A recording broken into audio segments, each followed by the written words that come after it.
નમસ્કાર. લગભગ 60થી 65 વર્ષની ઉંમર હશે અને છેલ્લા 20-25 વર્ષથી કબજિયાત અને ગેસનો પ્રોબ્લેમ હતો, પરંતુ એમણે ઘણા બધા ચૂરણ અને ઘણી બધી દવાઓનો ઉપયોગ કર્યો. પછી એમને મોબાઈલના માધ્યમથી નીરજ ચૂર્ણની માહિતી મળી અને નીરજ ચૂર્ણનો ઉપયોગ કર્યો તો બહુ મસ્ત રિઝલ્ટ મળ્યું છે. સાંભળીશું એમને.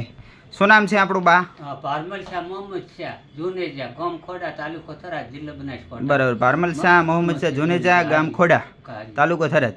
આપણને તકલીફ અંદાજે કેવી અને કેટલા વર્ષથી મને હતી? ભયંકર 20-25 વર્ષથી કબજિયાતનો રોગ હતો. કોઈ આ દવાઓ, કોઈ સતી શબગલે, કોઈ બીજી ચૂર્ણો હોય, કોઈ ઘણા બધા ઉપયોગ ઘણા કર્યો. બધી કોઈ દવાઓ લેતો, કોઈ પછી? પ્રેમાફીની એવી અનેક દવાઓ લેતો છતાંય ન મળતી. પણ ફેસબુકના માધ્યમથી આ નીરજ ચૂર્ણનો ખબર પડતો, દીપ આયુર્વેદ એજન્સીનો સંપર્ક કરતો. હું એક પોકેટ લઈ ગયો તો એનાથી મહિનામાં મને ખૂબ જ રાહત થઈ છે. બહુ સરસ છે.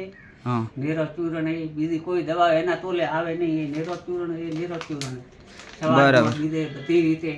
કેટલા એક પેકેટ પૂરું કર્યું? હા, એક પેકેટ પૂરું કર્યું. એક પેકેટ પૂરું કર્યું. બા અહીં સ્પેશિયલી મળવા માટે આવ્યા છે અને મોટું પેકિંગ 400 ગ્રામનું લીધું છે. 400 ગ્રામ મોટો પેકેટ લઈ જાઓ. મોટું પેકેટ લીધું છે. એમને બહુ નીરજ ચૂર્ણ ગમી ગયું છે. સ્વાદમાં પણ સારું લાગે છે. ઉલટી ઉપગા પણ નથી થતા અને ગેસ અને કબજિયાતમાં પણ ફરક પડી ગયો છે. ગેસ અને કબજિયાતમાં મોટો ફરક પડે. બરાબર. તો બા જે માહિતી આપી છે એ બદલ તમારો આભાર. બીજા લોકોને શું કહેવાય છે? આ લેવાય? હા, લેવાય. બધા લોકોને લેવાય. બધી આ અંગ્રેજી દવાઓથી બીજાથી શરીરમાં જે આડઅસર થાય એના કરતા એનાથી કોઈ આડઅસર નથી થાય. બરાબર. બહુ સરસ ચૂર્ણ, સરસ મજાથી લેવામાં પણ તકલીફ નથી પડતી. આડઅસર પણ નથી થતી અને ચૂર્ણ પણ સારું આવે છે. ચૂર્ણ પણ બહુ સરસ આવે, ખૂબ સરસ આવે. તો માહિતી આપવા બદલ તમારો ખૂબ ખૂબ આભાર.